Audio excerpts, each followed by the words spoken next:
नमस्कार साथियों, और खासकर कि बागपत वासियों को हमारा सादर नमस्कार।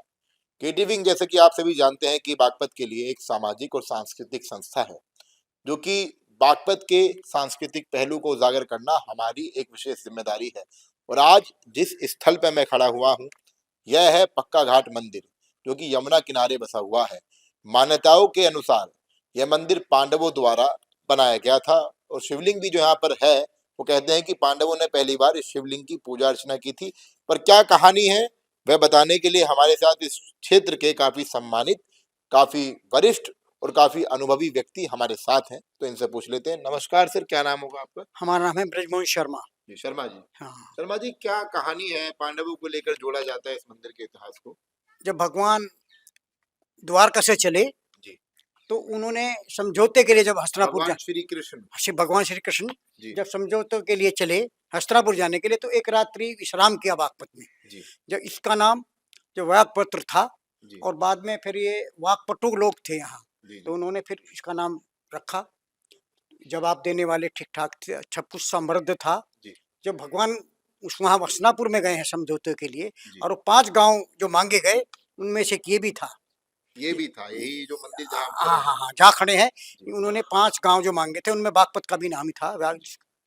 तो उसके बाद समझौता नहीं हुआ, तो भगवान आए हैं। जी। और उसके बाद लाक्षा मंडप में जो हुआ, जी, लाक्षागृह जिसको हाँ हाँ बोलते हैं। हाँ, लाक्षा मंडप कह दो, लाक्षा गिरे की बात है। जी। जी। तो वो जब हुआ, तो वहां से जो पांडव चले हैं रात में निकल के, वहां से गुफा के रास्ते से। गुफा के रास्ते, तो गुफा यहाँ से 1 किलोमीटर आगे है। यहाँ से 1 किलोमीटर इसी रास्ते हाँ, से। वो बंद हो गई, केवल जीव जंतु या लोग बाग जी। नहीं आ जाते पाते। जी। वहाँ भैरव का स्थान भी है। जी। जी। जब वो यहाँ से निकल के आए, तो ये शिवलिंग है यहाँ। यहाँ पर अंदर शिवलिंग अंदर है। अंदर शिवलिंग है, खुले में था। जी। जी। जी। खुले में चारों कोनों पे स्थापना की गई। बीच में जो शिवलिंग है, जी। वो पौराणिक है। और मान्यता ऐसी है, जो इनके यहाँ पूजा करता है शाम जी। को, वो अपने आप में एक बहुत बड़ी सिद्धि। तो शिवलिंग आप हमें दिखाएंगे हाँ किस हाँ, तरफ है? अच्छा चलिए साहब, यहाँ पर शिवलिंग है, इस यहाँ तरफ शिवलिंग चलते हैं शर्मा जी के साथ।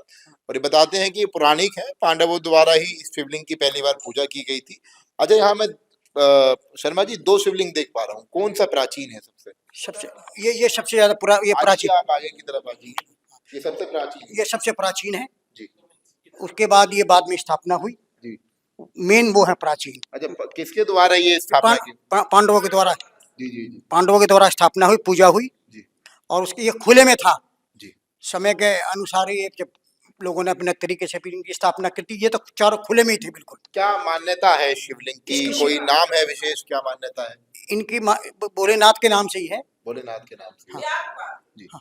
और जी। और जो भी यहाँ पूजा अर्चना करता है इन शिवलिंग की, जी। वो सिद्धि प्राप्त करता है। अच्छा, आप भी मतलब महंत के वेशभूषा में हैं, आप पुजारी हैं, आपके हाथ में जल है, क्या नाम होगा आपका? शुभ नाम हीरालाल तिवारी। हीरालाल तिवारी जी। अच्छा, जैसे हम देखते हैं शिवलिंग के कई नाम होते हैं, कोई पंचमुखी शिवलिंग होता है, ये है शिवलिंग कौन सा? ये ब्यागपास शिवलिंग। व्यापक। जी, जैसा ब्यागपास। शर्मा जी बता रहे हैं, ऐसी सच्चाई है कि पांडवों द्वारा? जी जी, सही बता रहे हैं वो। जी जी, शर्मा जी जो बता रहे हैं वो सही बात है।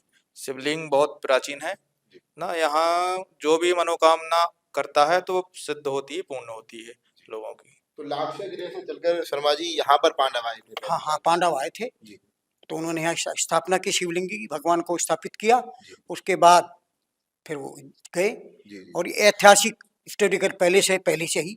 और जो मंदिर बागपत की यमुना किनारे स्थित है, जो मंदिर है वो अपने आप में सिद्ध है। एक सिद्ध है। बागेश्वर मंदिर है पुराने कस्बे में। जी। एक कई 4-5 मंदिर है। एक उधर भैरव का स्थान है। जी। तो काफी मान्यता है। पौराणिक है, प्राचीन है। हाँ, और यहाँ प्राचीन। पर जैसे ये लोग पूजा अर्चना करने आते हैं, थोड़ा इनसे भी बात करवाइएगा। ये माता जी हैं, नमस्कार जी। नमस्ते। क्या नाम होगा आपका? उषा शर्मा। उषा जी। तो आप क्या कहेंगे शिवलिंग के बारे में? जैसे मान्यता शर्मा जी बता रहे हैं, यहाँ के महंत बता रहे हैं कि प्राचीन है, आपको क्या क्या जानकारी है इस बारे में? हमें हमें भी यहाँ पे 25 साल हो गए रहते हुए। 25 साल हो गए। हम यही आते हैं मंदिरों में पूजा करने। जी। और जो हमारे पहले गुरु जी थे रामस्वरूप ब्रह्मचारी जी, उन्होंने ये सब बनवाया। पहले यहाँ खाली चबूतरा था और शिवलिंग था। शिवलिंग था केवल, मतलब ओपन स्पेस में था। हम्म। तो कोई जैसे मनोकामना की बात होती है, पूरी होती है? सच्चाई है इस बात में? सच्चाई है। आपने कोई मनोकामना मांगी थी? मांगी थी। पूरी हुई है? हाँ, हमेशा ही। हमेशा ही। हाँ। तो मनोकामना मैंने सुना है कि बताते नहीं है सबके सामने, आप कुछ बताना चाहें तो फिर भी बताना चाहे, बहुत सारी है ऐसे तो। क्या आपने मांगा था पहली बार यहाँ पे? भाई हमारा लड़का प्रधान बना गांव में।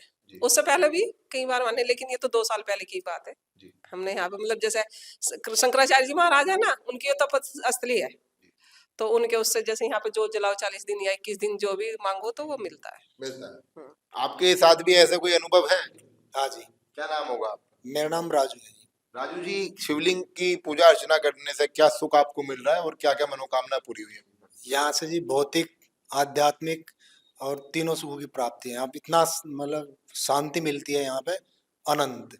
आनंद ही आनंद। जी, तो मनोकामना पूरी हुई? मनोकामना पूरी हुई जी। क्या मनोकामना? भगवान ने मेरा वाहन सुख और घर सुख दोनों दे दिए दोनों दे। 1 साल के अंदर ही। अच्छा, पहले नहीं हो पाया? पहले नहीं था कुछ भी। और लगभग आपने 1 साल पहले मनोकामना मांगी, वो पूरी हो गई? 1 वर्ष भी नहीं हुआ पूरा। 1 वर्ष भी नहीं हुआ। हाँ जी, तो देखिए, आपकी तो मनोकामना भी ऐसे ही कि उजाला हो गया। यहाँ पूरे इस प्रांगण में, जो मंदिर का प्रांगण है, पहले जैसे हमारे ये भी आते थे तो जैसे शिवलिंग चबूतरे पे था, अगर हाथ भी लगाते थे ऐसा लगे जैसे करंट लगता हो। अच्छा जी, और ऐसा था? कितने ऐसा कितने भी पहले की 20 साल पहले। 20 साल? हाँ, उसके बाद तो ये शक्ति मंदिर थी बन गया। मतलब हाँ, शक्ति तो शक्ति है। आज भी है जी। करंट वाली में पूछो। हाँ, आप इसे यहाँ पे जाप करो, ध्यान लगाओ, और जगह से यहाँ बहुत जल्दी पावर है। बहुत ज्यादा। हाँ, यहाँ इस सके। जो हमारे पहले गुरुजी थे, यहाँ के संस्थापक थे रामस्वरूप ब्रह्मचारी जी, तो वे बताते थे कि मतलब उन्होंने कई बार कोशिश करी कि सबसे पहले जल में चढ़ाऊं शिव जी पे, यहाँ पे सुबह सुबह। तो जैसे ही मैं सुबह जल चढ़ाने के लिए उठे तो बहुत लंबा सांप ऐसे दरवाजे में लेट रहा, और फूल चढ़े हुए मिले, फूल और चावल। जी। तो वे हाथ जोड़ के चले कि भगवान तुम ही जल चढ़ाओ, पहले हम नहीं चढ़ाने गए। और उन्होंने पूजा में जैसे पूरी रात कई बार पूजा करे तो देखा भी है स्वस्थामा को सिर कटा हुआ और कपड़ा बांधे हुए। धामा को देखा है, जो कि जिनका सिर कटा हुआ हाँ है? हाँ हाँ, देखा इसी है। शिवलिंग के प्रांगण में? हाँ और ये जो शिवलिंग है, संजीव नीचे करिए कैमरा, इसी शिवलिंग की आप बात कर रहे हैं? यहीं पर सर हाँ हाँ जी, हाँ जी, हाँ जी। अब इसके ये ऊपर ही? हाँ जी, तो जैसे यहाँ पर हम देख भी पा रहे हैं कि ऊपर ये आई थिंक वसुदेव नाग है। वसुदेव है कि वासुकी वासुकी वासुकी वासुकी कहा जाता वासुकी है। वासुकी कहा जाता है। तो इसी तरीका का एक बड़ा सार बहुत यहाँ पर बड़ा, रहता था। बहुत बड़ा रहता है यहाँ पे अभी भी। अच्छा अच्छा, हाँ। अभी भी रहता है भाई साहब? हाँ, आपने भी देखा है? हमने भी देखा। तो डसता नहीं है वो किसी को? नहीं, किसी को नहीं डसता। उसका क्या उद्देश्य है? वो सर्प क्या करता है यहाँ आकर?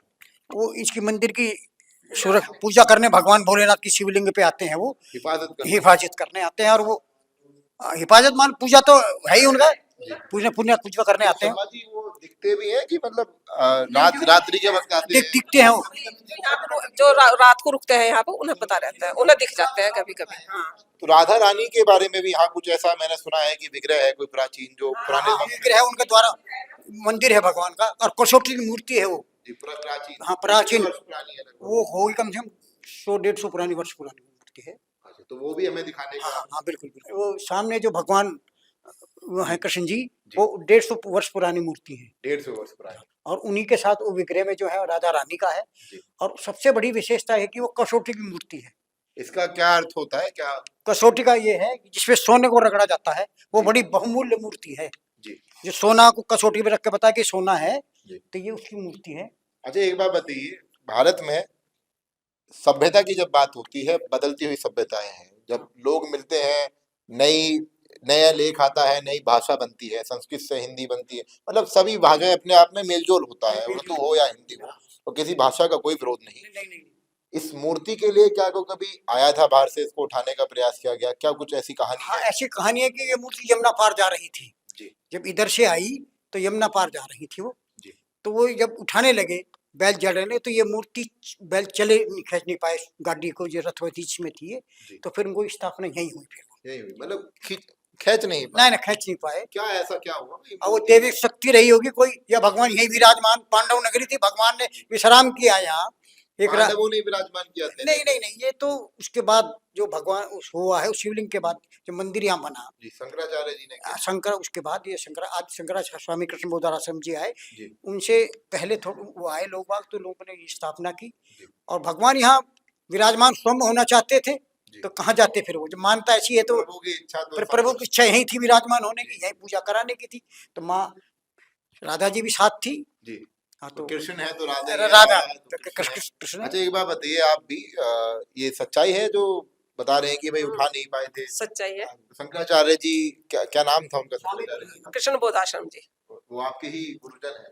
हमारे तो ये थे रामस्वरूप ब्रह्मचारी जी में आदि वो थे शंकराचार्य महाराज, जैसे अब अभी मुक्तेश्वरानंद है, निश्चलानंद है, ऐसे पहले ये तपोस्थली थी उनकी। स्वरूपानंद जी से पहले ये थे। ये उनकी तपोस्थली है। तो कोई यहाँ तब करते थे। हाँ, जब आगरे से जो कॉलेज में छोड़ के आए, कॉलेज वो ग्रेजुएशन कर रहे थे, तो कुछ उनको शादी का प्रोग्राम हुआ तो वो छोड़ के यहाँ आ गए। तो वो हिंदी इंग्लिश जानते थे, जी। आध्यात्मिक से नहीं जुड़े थे, तो केवल यहाँ पूजा पाठ शुरू की। ये जो खड़ा है, ये इधर ये मंदिर है या जो भी है, उन्होंने सिर पे कार रख के इनका निर्माण कराया। इतनी मेहनत की। और जब वो गंगा जी नहाने जाते, जमुना जी नहाने जाते थे, तो ये जो मूर्ति है माँ की, तो ये जब नहा रहे थे तो इन्होंने कहा कि मुझे निकाल, आवाज आई उन्हें। अच्छा जी। तो उनके जमुना उनका मुझे तो उनके गोद में आके बैठ गई। क्या इस विग्रह का क्या नाम है? इनका जल भरी देवी। जल भरी देवी। हाँ, जल भरी तो जमुना नदी से। हाँ जी, हाँ। और जो कुछ प्राप्त इनसे हुआ, जी। वो चलती फिरी लाइब्रेरी के नाम से मशहूर थे। वो ये बताए थे कि ये श्लोक कुछ लिखा है, मतलब उस पुस्तक पेज- में पुस्तक- इतने पेज पे इतने नंबर का श्लोक है, ये बोलते थे। मतलब चलती फिरती लाइब्रेरी बोलने लगे। हाँ, मतलब यहीं पे जो यो जहाँ शिवलिंग है चबूतरा था, वहीं पे बैठ के वो पूजा करते थे। और ये बताते हैं कि एक बार बुढ़िया के रूप में कोई आई और उनके सिर पर हाथ रख के चली गई। उसके बाद उन्हें इतना ज्ञान हो गया कि उन्हें चलती फिरती लाइब्रेरी बोलने लगे। अन्नपूर्णा सिद्ध थी उन्हें, मां अन्नपूर्णा। एक दफा बाहर यज्ञशाला बनी है, तो उन्होंने यज्ञ भी कराया, और उसमें स्वामी कृपात्री जी, निरंजन देव तीर्थ, बड़े लोग आए उसमें उस टाइम में। और अग्नि जो प्रवेशित की गई थी, घर्षण से पैदा की गई थी, और अपने आप में ऐसा यज्ञ नहीं हुआ है आज तक जो करा गए। और ऐसे ही बागपत के सांस्कृतिक पहलू को अगर आप चाहते हैं हम आगे दर्शाते रहें, दिखाते रहें, तो हमारे इस पहल पर आपकी क्या प्रतिक्रिया है वो हमें कमेंट करके जरूर बताएं। धन्यवाद। मैं सनी राठी, कैमरामैन संजीव के साथ बागपत